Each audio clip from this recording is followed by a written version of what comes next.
وبركاته. الحمد لله على إحسانه والشكر له على توفيقه وامتنانه، وأشهد أن لا إله إلا الله وحده لا شريك له تعظيما لشأنه، وأشهد أن نبينا محمدا عبده ورسوله الداعي إلى رضوانه. اللهم صل وسلم على نبينا محمد وعلى آله وأصحابه وإخوانه. رب اشرح لي صدري ويسر لي أمري واحلل عقدة من لساني يفقه قولي. اللهم انفعنا بما علمتنا وعلمنا ما ينفعنا وزدنا علما ya rabbal alamin. Para jemaah yang mudah-mudahan dimuliakan dan dirahmati oleh Allah Azza wa Jalla, puji dan syukur senantiasa kita panjatkan kepada Allah Subhanahu wa taala atas segala limpahan nikmat dan karunia yang telah Allah Subhanahu wa taala berikan kepada kita semua. Sebagaimana salawat serta salam senantiasa kita peruntukkan kepada Nabi kita yang mulia, Nabi besar Muhammad sallallahu alaihi wasallam. Begitu pula kepada keluarga beliau, kepada sahabat-sahabat beliau, kepada orang-orang yang selalu berusaha mengikuti dan menapaki jejak beliau hingga akhir zaman kelak. Para jemaah yang dimuliakan, pada kesempatan ini kita akan melanjutkan pembahasan kita dari tafsir juz amma. Itu pembahasan kita masih pada surah Al-Mutaffifin, di mana pada kesempatan yang lalu terakhir kita sudah membahas ayat yang ke-14. Itu firman Allah Subhanahu wa taala, kalla bal rana ala qulubihim ma kanu yaksibun. Yang artinya sekali-kali tidak, atau jangan kalian berbuat demikian. Bal rana ala qulubihim ma kanu yaksibun. Sungguh hati-hati mereka, itu orang-orang kafir, orang-orang yang mendustakan hari kiamat, orang-orang yang mendustakan ayat-ayat Allah Subhanahu wa taala, yang mereka para ahli maksiat, rana ala qulubihim ma kanu yaksibun. Hati mereka itu telah tertutup, ya, disebabkan apa yang mereka perbuat dari kekufuran, dari kemaksiatan, ya, dari kefasikan dan seterusnya. Maka ini ditafsirkan oleh Nabi sallallahu alaihi wasallam dalam sebuah hadis yang diriwayatkan oleh Imam Ahmad dan Imam An-Nasa'i, bahwasanya innal 'abda idza adznaba dzamban nukitat nuktatun sauda fi qalbi. Jadi seorang hamba itu kalau dia melakukan dosa, maka akan muncul noda hitam dalam hatinya. Semakin dia melakukan dosa, semakin banyak bercat atau noda hitam itu. Bahkan semakin dia terus melakukan dosa, maka hatinya akan menjadi hitam legam, sehingga dia tidak kenal baik buruk lagi. Ya, nasihat-nasihat mental tidak ada manfaatnya bagi dia lagi. Ayat-ayat Allah Subhanahu wa taala, ya, tidak berguna bagi dia lagi. Ya, na'udzubillah dari kondisi seperti ini. Kemudian kata Nabi SAW, inilah dia ran yang Allah sebutkan dalam firman-Nya, kalla bal rana ala qulubihim ma kanu yaksibun. Maka ya, oleh karena itu para jamaah yang Allah muliakan, wajib bagi kita dalam kehidupan di dunia ini yang menjauhkan segala bentuk dosa dan maksiat, ya, supaya hati kita itu tidak terkotori, supaya hati kita itu tidak dipenuhi dengan noda-noda hitam tersebut disebabkan oleh maksiat yang kita lakukan. Belum lagi dampak-dampak buruk yang lainnya ya dari maksiat itu sendiri. Ya. Nah, para jamaah yang Allah muliakan, ini hukuman di dunia. Ya, hukuman di dunia bagi orang-orang yang kufur, ingkar, orang-orang ahli maksiat. Hati mereka Allah jadikan tertutup, Allah jadikan hitam legam. Lantas kemudian apa hukuman bagi mereka di akhirat? Maka ayat yang 15, ayat ke-15 Allah Subhanahu wa taala berfirman, "Kalla innahum 'an rabbihim yawma idzin lamahjubun." Ya, sungguh mereka orang-orang kafir, orang-orang yang ingkar kepada Allah, bahkan mereka para pelaku dosa dan maksiat, an rabbi innahum an rabbihim lamahjubun. Mereka nanti di hari kiamat akan terhalangi. Terhalangi dari apa? Kata para ulama tafsir, mereka akan terhalangi dari melihat Allah Subhanahu wa ta'ala. Ya. Kalla innahum 'an rabbihim lamahjubun. Ini hukuman pertama di akhirat bagi orang-orang yang ingkar, kufur, yang ahli maksiat. Di akhirat mereka akan terhalang dari melihat Allah Subhanahu wa ta'ala. Kenapa? Ya karena dosa-dosa mereka dahulu di dunia. Bahkan dalam ayat ini Allah Subhanahu wa ta'ala menggunakan dua penguat. Ya, inna dengan la. Kalla innahum ar-rabbihim lamahjubun. Artinya apa? Sungguh mereka betul-betul terhalangi dari melihat Allah Subhanahu wa ta'ala ya nanti di hari kiamat. Padahal ya para jamaah yang Allah muliakan, kenikmatan terbesar di akhirat itu adalah ketika seseorang melihat wajah Allah Subhanahu wa ta'ala. Ini kenikmatan terbesar. Dan ini disepakati oleh ahli sunnah wal jamaah bahwasanya nanti penduduk surga akan melihat wajahnya Allah Subhanahu wa ta'ala. Walaupun ada segelintir dari orang-orang yang mengingkari hal ini, tapi dalil-dalilnya sangat banyak sekali, baik dari Al-Quran ataupun dari hadis-hadis Nabi Sallallahu Alaihi Wasallam. Bahkan seperti Ibnu Qayyim, Ibnu Hazm mengatakan dalil-dalil tentang bahwasanya penghuni surga nanti di hari kiamat akan melihat wajah Allah itu derajatnya mutawatir. Ya, derajatnya apa? Mutawatir. Saking banyaknya riwayat-riwayat.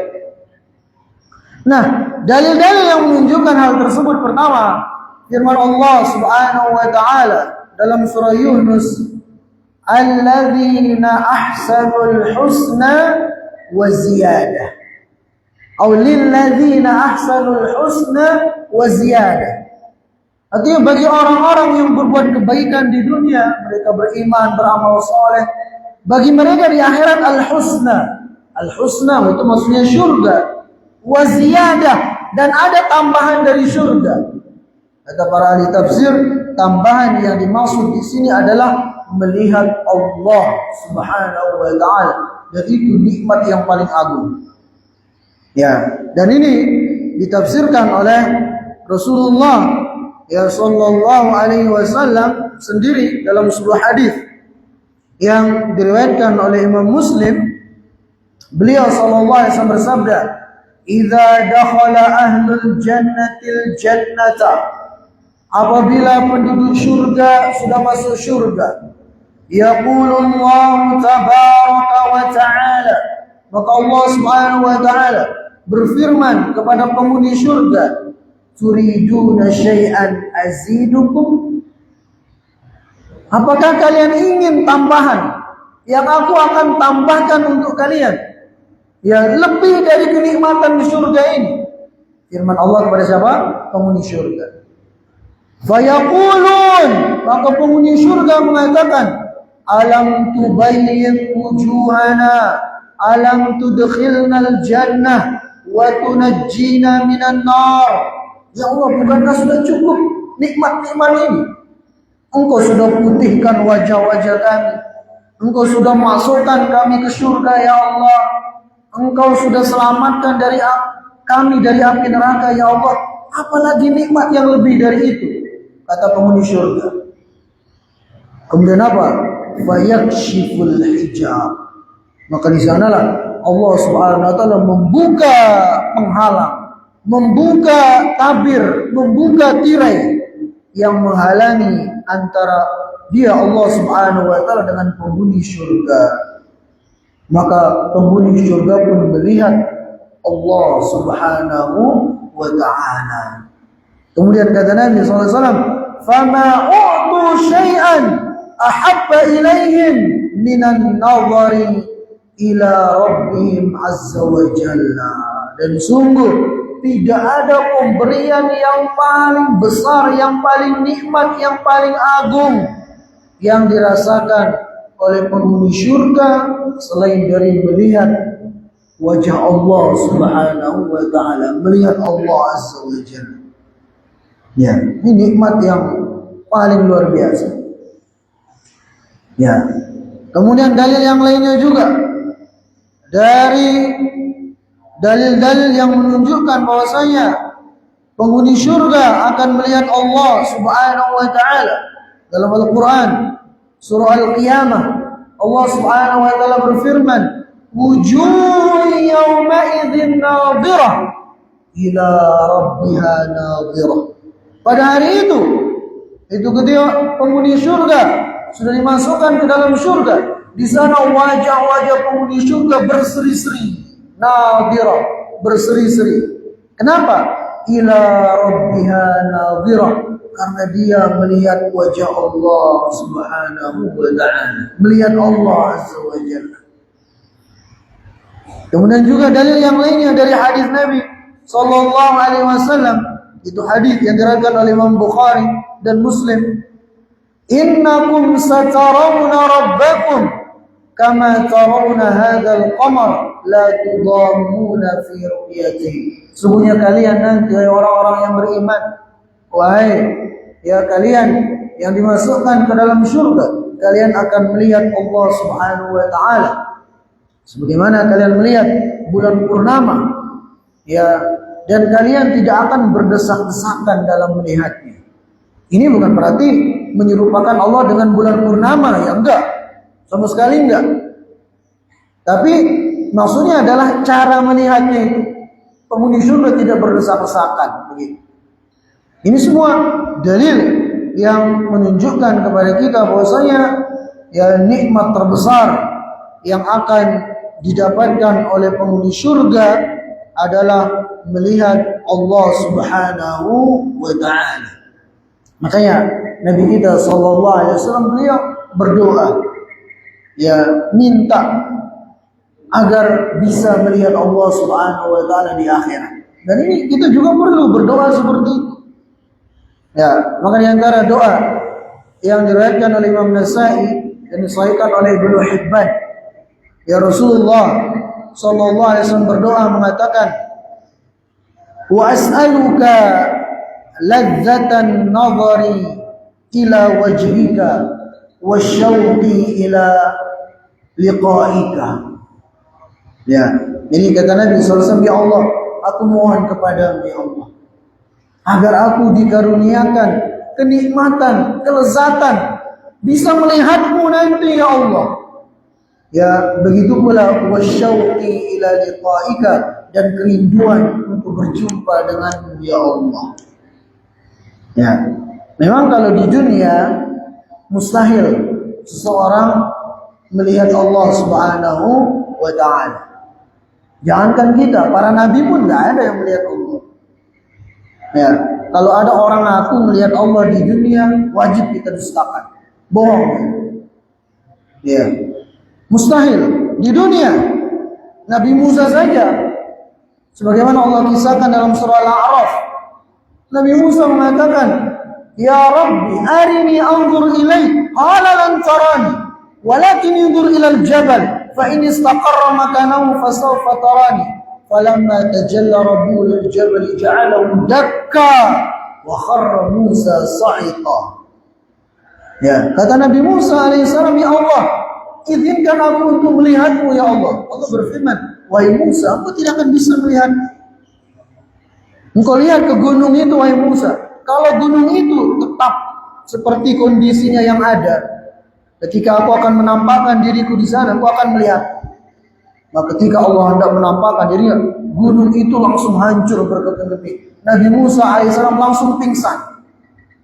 Ketika bangun, sadar dari pingsannya, Nabi Musa mengatakan, "Qala inni tubtu ilaik." Ya Allah, aku minta taubat kepadamu. Aku bertobat kepadamu ya Allah. Enggak akan lagi minta untuk bisa melihatmu.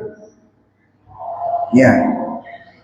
Jadi melihat Allah Subhanahu wa taala di dunia itu mustahil. Ya, para nabi saja enggak. Apalagi selain nabi yang tentunya derajatnya di bawah para nabi.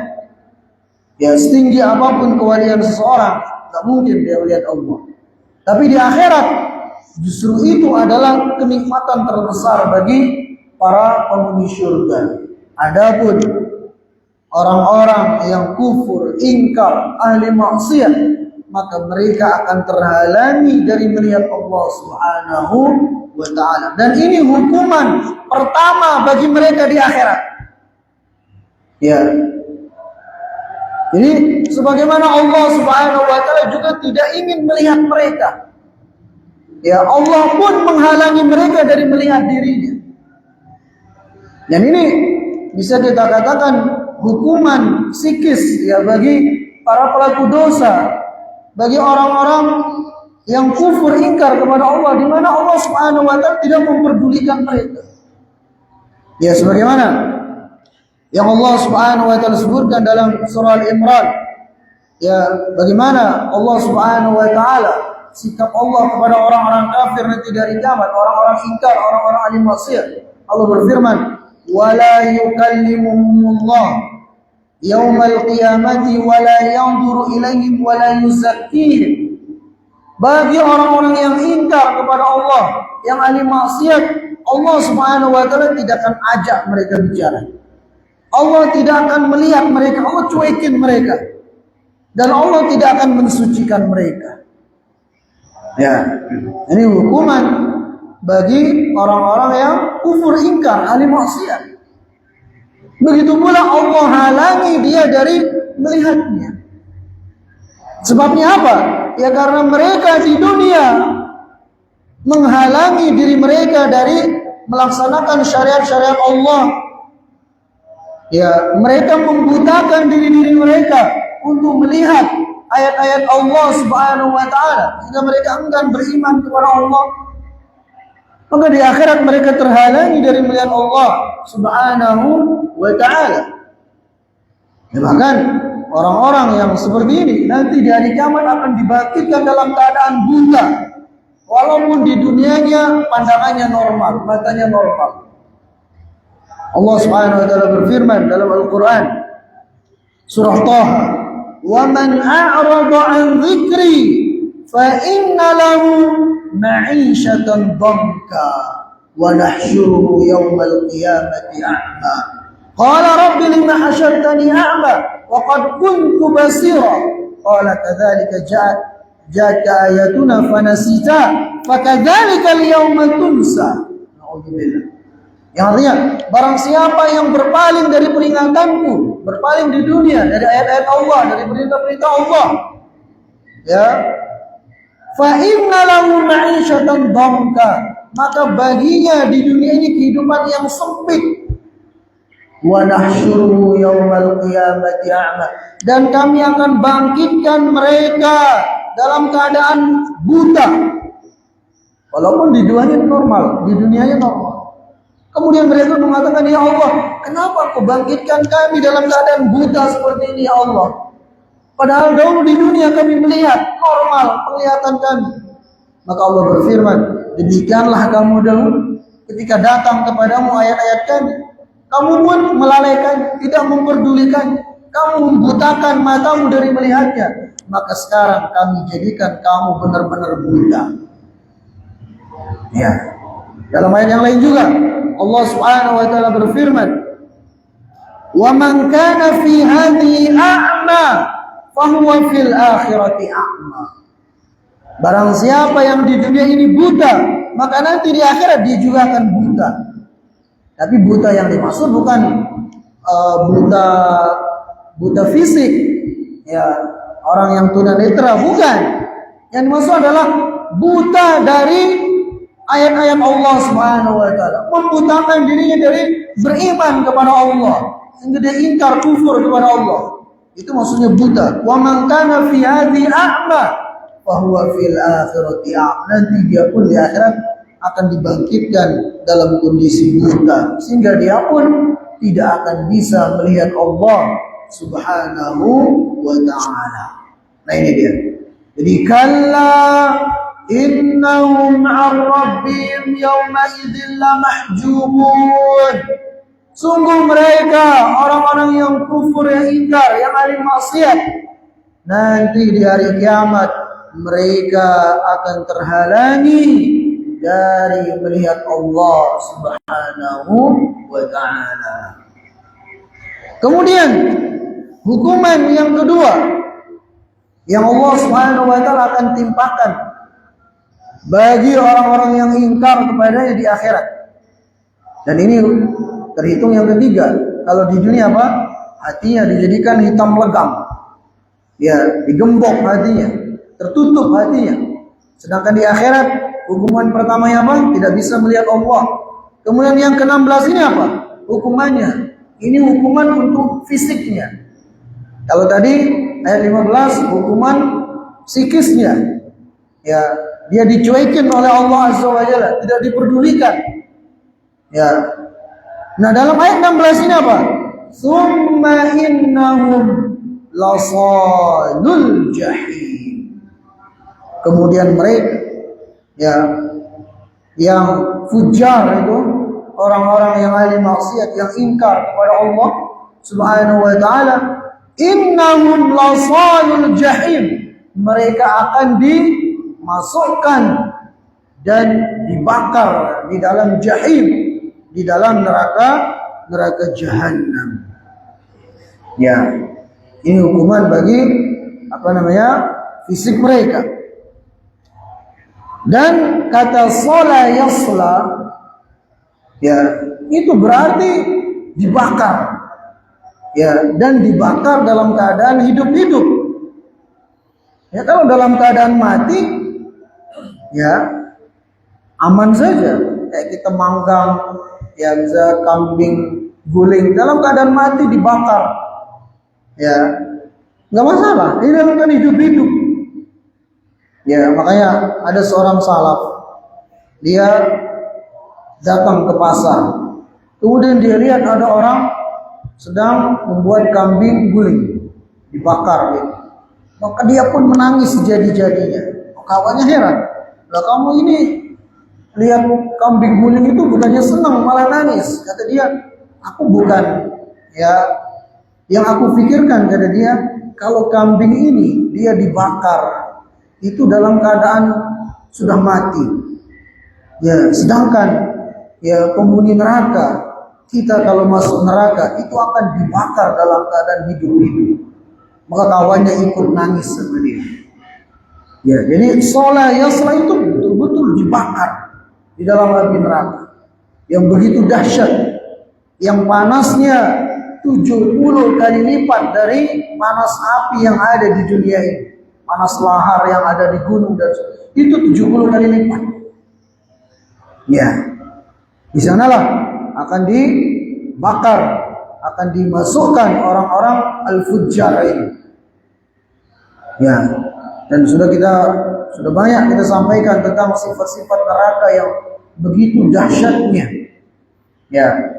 Misalnya dalam surah An-Nisa, Allah Subhanahu wa taala berfirman, "Innal ladzina kafaru bi ayatina sawfa nuslihim nara kullama nadijat juluduhum baddalnahum juludan ghairaha liyadzuqul adzab." Yang artinya sesungguhnya orang-orang yang kufur, yang ingkar, yang tidak beriman dengan ayat-ayat kami akan bakar mereka di dalam api neraka. Ya. Kullama nadijat juluduhum baddalnahum juludan ghairaha. Setiap kali kulit-kulit mereka itu gosong, kami ganti dengan kulit yang baru. Supaya apa? Supaya mereka terus merasakan perihnya, pedihnya siksaan api neraka itu. Karena memang terbukti secara medis kulit kita ini kalau sudah terkelupas sekian lapis, itu mau dibakar, mau dicucuk, nggak akan merasakan rasa sakit. Ya, ini terbukti sekarang. Ini menunjukkan mukjizatnya Al-Quran. Ya, itu kalau sudah terkelupas sekian lapis, mau diapa-apain nggak akan merasakan rasa sakit. Makanya Allah berfirman, setiap kali kulit penghuni neraka itu terbakar, gosong, diganti dengan yang baru. Supaya apa? Supaya tetap merasakan sakitnya, perihnya, pedihnya, ya, bakaran dari api neraka itu. Ya, nasallallahu salama wal afiyah. Makanya wajar, ya, sekelas malaikat Mikail saja itu semenjak diciptakan neraka, ya, kata malaikat Jibril, semenjak diciptakan neraka, malaikat Mikail itu nggak pernah tertawa. Ya, saking ngeri dan dahsyatnya api neraka ini. Nah, maka disinilah akan dibakar, akan dimasukkan al-fujjar, orang-orang yang kufur, ingkar, yang ahli maksiat. Ya, thumma innahum lasalul jahim.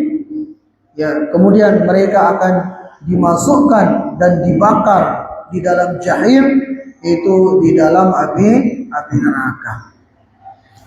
Nah, kemudian para jamaah yang mudah-mudahan dimuliakan dan dirahmati oleh Allah Subhanahu wa ta'ala, ayat ke-17. Ya. Allah Subhanahu wa ta'ala berfirman, "Tsumma yuqalu hadzal ladzi kuntum bihi tukadzibun." Kemudian dikatakan kepada penghuni neraka yang sedang dibakar, disiksa, yuqal, dikatakan kepada mereka, hadzal ladzi kuntum bihi tukadzibun. Inilah yang dulu di dunia kamu dustakan. Ya, dia orang sedang diadab, orang sedang disiksa, orang sedang dibakar, dikatakan kepada dia apa? Ya, rasain kamu. Ini loh yang dulu kamu dustakan di dunia. Kamu dulu mendustakan hari kiamat. Kamu dulu mendustakan api neraka. Ya, maka ini sekarang, ya, kamu yang dahulu dustakan di dunia, sekarang kamu rasakan di akhirat ini. Ya, gimana nggak semakin sakit penghuni neraka itu? Sudah sakit fisik, sakit hati lagi, dibikin sakit hati. Naudzubillah. Ya, ibarat orang jatuh, dibilang rasain lo.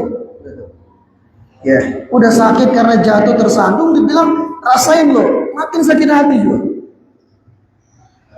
Jadi selain penghuni neraka disiksa fisiknya, batinnya juga disiksa. Naudzubillah. Ya. Ya, semoga Allah Subhanahu wa taala menyelamatkan kita dari api neraka. Jadi tsumma yuqalu hadzal ladzi kuntum bihi tukadzibun. Kemudian dikatakan kepada penghuni neraka, ini loh, ya, ini yang dahulu kamu dustakan di dunia, sekarang kamu merasakan di sini. Ya, perihnya, pedihnya, sakitnya neraka ini. Nah, siapa? Di sini kan dikatakan tsumma yuqal, kemudian dikatakan kepada penghuni neraka. Siapa yang mengatakan kepada penghuni neraka? Ya, hadzal ladzi kuntum bihi tukadzibun, siapa? Ini, ya, bisa malaikat, bisa juga penghuni surga. yang bilang seperti itu kepada penghuni neraka? Berdasarkan dalil-dalil yang ada.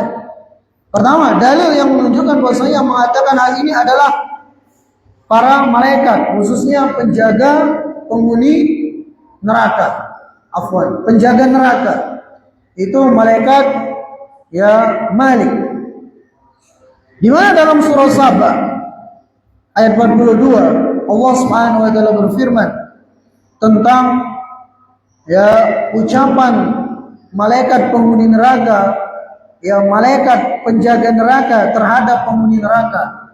Zuqu azaban nar allazi kuntum bihi tukadzibun. Kata malaikat penjaga neraka, sekarang wahai penghuni neraka, rasakanlah olehmu, ya rasakanlah olehmu azab api neraka ini disebabkan apa yang telah engkau dustakan dahulu di dunia. Karena kamu di dunia sudah mendustakan ayat-ayat Allah, mendustakan hari kiamat, mendustakan nabi-nabi Allah, maka sekarang kamu diazab, disiksa di dalam api neraka. Siapa yang mengatakan? Para malaikat kepada penghuni neraka. Begitu pula dalam ayat yang lainnya disebutkan terjadi dialog antara penghuni neraka dengan malaikat Malik, penjaga neraka. Allah berfirman dalam surah Az-Zukhruf, "Wa nadaw ya Malikul yaqdi alaina rabbuk." Mereka penghuni neraka mengatakan, "Wahai Malik, ya tolonglah, bilang sama Tuhanmu agar kami ini dibinasakan saja, wahai Malik. Kami sudah nggak kuat dengan perihnya, dengan ngerinya, dengan dahsyatnya siksaan api neraka ini. Tolonglah bilang sama Tuhanmu agar kami ini dimatikan saja, dibinasakan saja." Apa kata malaikat ya Malik? Qala innakum makithun. Sungguh Tuhanku mengatakan bahwasanya kalian penghuni neraka akan kekal di dalam api neraka ini. Makin nyakit penghuni neraka. Ya. Kemudian kata para malaikat, laqad ji'nakum bil haqq walakinna aktsarakum bil haqqi karihun. Dahulu kalian penghuni neraka telah datang kepada kalian kebenaran-kebenaran, tapi kalian justru membenci kebenaran-kebenaran itu. Maka rasakan sekarang ini. Ya, akibat dari kalian mendustakan ayat-ayat Allah. Akibat kalian membenci kebenaran yang dahulu datang, ya peringatannya kepada kalian. Ya. Sehingga menjadikan penghuni neraka semakin tersakiti. Oh, enggak ada akhirnya. Kalau dikatakan ya 1.000.000 atau 1.000.000.000 tahun, ya masih ada harapan. Lah ini abadi. Khususnya mereka yang mati dalam keadaan kafir, musyrik, ateis, itu kan abadi dalam api neraka. Nasallallahu alaihi wal afiyah. Nah, kemudian juga bisa jadi yang mengatakan tadi itu, ya hadzal ladzi kuntum bi tukadzibun, ini rasakan, ya inilah yang kalian dahulu dustakan di dunia, yang mengatakannya adalah penghuni surga kepada penghuni neraka. Ya, seperti dialog yang Allah Subhanahu wa taala sebutkan dalam surah Al-A'raf, dialog antara penghuni surga dan penghuni neraka. Allah Subhanahu wa taala berfirman, "Wa nada ashabul jannati ashaban nar an qad wajadna ma wa'adana rabbuna haqqan fahal wajadtum ma wa'ada rabbukum haqqan qalu na'am fa'adhana mu'adhdhinun bainahum al-la'natullahi 'alal kafirin." Jadi nanti ya penghuni surga itu akan bisa berdialog dengan penghuni neraka. Penghuni surga mengatakan, memanggil penghuni neraka, ya, mengatakan, "Wahai penghuni neraka, apakah kalian sudah mendapati apa yang Allah Subhanahu wa taala janjikan bagi kalian dari siksaan api neraka?" Karena sungguh kami di surga sudah mendapati apa yang Allah janjikan bagi kami dari kenikmatan surga. Ya, ini sebenarnya ucapan untuk menjadikan penghuni neraka itu makin tersakiti. Ya, kayak mengolok-olok lah, mengejek begitu. Ya, wahai penghuni neraka, kami ini sudah mendapatkan apa yang Allah janjikan bagi kami dari nikmat-nikmat di surga. Kami sedang bergelimang nikmat di sini. Dan kalian penghuni neraka, apakah Allah, ya, apakah kalian sudah mendapatkan apa yang Allah janjikan bagi kalian dari azab dan siksaan neraka? Qalu na'am. Penghuni neraka pun mengatakan, iya, kami ya sudah mendapatkannya dan sedang mendapatkannya. Sehingga ini menjadikan penghuni neraka itu makin tersakiti juga. Ya. Dan disebutkan dalam sebuah riwayat bahwasanya penghuni surga ketika sudah dimasukkan ke dalam surga itu dia akan diperlihatkan neraka. Ya. Dan dikatakan kepada mereka, kata Nabi SAW, la yadkhulu ahlul jannati al-jannata illa uriya maq'adu minan nar liyazdadu syukra. Jadi ketika penghuni surga itu sudah masuk surga, maka dikatakan kepada mereka, ya, si penghuni surga ini diperlihatkan kepada dia neraka. Itu kamu lihat, ya, itu akan menjadi tempatmu kalau dahulu kamu berbuat keburukan-keburukan di dunia. Maka itulah yang akan menjadi tempat. Tujuannya apa? Liyazdadu syukra, supaya penghuni surga ini semakin senang, semakin bersyukur karena dia bisa menjadi orang yang taat di dunia sehingga terhindar dari api neraka. Jadi katakan, penghuni surga, kamu kalau seandainya berbuat buruk di dunia, tuh tempatmu neraka. Maka makin senang penghuni surga ini. Sebaliknya penghuni neraka juga dikatakan demikian. Kata Nabi SAW riwayat Imam Bukhari, la yadkhulun nara ahadun illa uriya maq'adu minal jannah law ahsana liyakuna alaihi hasratan. Jadi ketika seorang penghuni neraka sudah dimasukkan ke dalam neraka, dikatakan kepada dia, diperlihatkan kepada dia surga. Ya, dikatakan, tuh kamu lihat surga. Sebenarnya itu yang akan menjadi tempat kembali kalau dahulu kamu berbuat kebaikan di dunia. Kalau dahulu di dunia kamu beriman, beramal soleh, tuh lihat surga. Itu akan menjadi tempat kembali.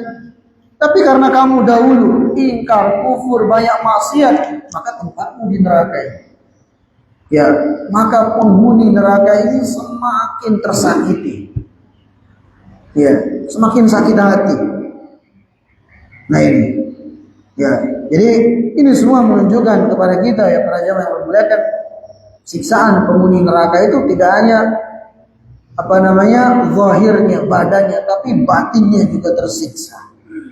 Ya, nasallallahu salama wal afiyah. Maka oleh karena itu, para jamaah yang bermuliakan, kita yang Allah Subhanahu wa taala masih diberikan kesempatan hidup di dunia ini, mari kita berusaha, ya, untuk mengikuti, ya, apa yang Allah Subhanahu wa taala perintahkan kepada kita, melaksanakan apa yang Allah perintahkan kepada kita, yang menjauhi apa yang Allah Subhanahu wa taala larang kepada kita, bertakwa kepadanya, ya, perbanyak amal soleh agar jangan sampai kita kemudian menjadi orang-orang yang menyesal nanti di akhirat.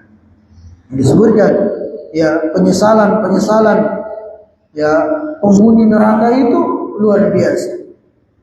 Ya, banyak bentuk-bentuk, ya, penyesalan mereka. Di antaranya adalah disebutkan, ya, penyesalan mereka yang tidak mengikuti jalannya Nabi SAW dan mengikuti jalannya orang-orang yang ingkar kepada Allah, jalannya orang-orang yang tersesat, dari kawan-kawan dekatnya. Allah berfirman dalam surah Al-Furqan, "Wa yawma ya'addu adh-dhalimu 'ala yadayhi." Pada hari itu di hari kiamat, ya, orang-orang zalim itu mereka gigit jari. Bahkan yang digigit kedua jarinya. Saking apa? Saking menunjukkan penyesalannya. Ya. Apa kata dia? Ya laitani takhadtu ma'ar rasuli sabila. Aduhai, jikalau seandainya dahulu di dunia aku mengikuti jalannya para rasul, jalannya sang rasul, jalannya Nabi Muhammad sallallahu alaihi wasallam. Kemudian kata dia, ya laitani lam attakhidh fulanan khalila laqad adallani 'anil dzikri ba'da ijali. Seandainya dahulu di dunia aku tidak mengikuti jalannya si fulan, jalannya si Allan, ya, karena sungguh dia telah menyesatkanku dari jalannya sang Rasul setelah peringatan itu datang kepadaku. Ini penyesalan mereka. Tapi gak ada manfaatnya penyesalan di akhir. Ya, menyesali kondisi mereka yang tidak mengikuti jejaknya Nabi Muhammad SAW, bahkan mengikuti jejaknya orang-orang yang tersesat dari jalan. Ya. Kemudian juga di antara penyesalan mereka yang sudah diwafatkan oleh Allah Subhanahu wa taala adalah penyesalan mereka yang enggan untuk berinfak di jalan Allah Subhanahu wa taala. Enggan untuk menyisihkan sebagian rezekinya di jalan Allah Azza wa Jalla. Allah berfirman dalam surah Al-Munafiqun, "Wa anfiqu mimma razaqnakum min qabli an ya'tiya ahadakumul maut fayaqula rabbi laula akhartani ila ajalin qarib fa asaddaq wa akum minas salihin." Allah berfirman, dan infakkanlah apa yang kami berikan kepada kalian sebagian, dan infakkanlah sebagian dari apa yang kami berikan kepada kalian dari rezeki sebelum datang kematian kepada kalian, hingga tatkala kematian itu datang kepada kalian baru kalian mengatakan, Rabbi laula akhartani ila ajalin qarib fa asaddaq. Ya Allah, seandainya saya ini diakhirkan, seandainya saya dikembalikan setumat saya ke dunia ya Allah, supaya saya bisa bersedekah dan bisa menjadi orang-orang saleh. Maka Allah berfirman, wa la yu'akhirallahu nafsan idza jaa ajaluha, dan sungguh Allah Subhanahu wa taala tidak akan pernah mengakhirkan ajal seseorang kalau sudah tiba. Ya, wallahu khabirun bima ta'malun, dan sungguh Allah Subhanahu wa taala Maha teliti, Maha mengabarkan terhadap apa yang diperbuat oleh hamba-hambanya. Nah, para jamaah yang dimuliakan, itu yang ulun bisa sampaikan pada kesempatan ini dari surah Al-Mutaffifin sampai ayat 17 tadi ya. Insyaallah kita akan lanjutkan pada ayat-ayat berikutnya. Demikian kita tutup. Subhanakallahumma wa bihamdika asyhadu an la ilaha illa anta astaghfiruka wa atubu ilaik. Assalamualaikum warahmatullahi wabarakatuh.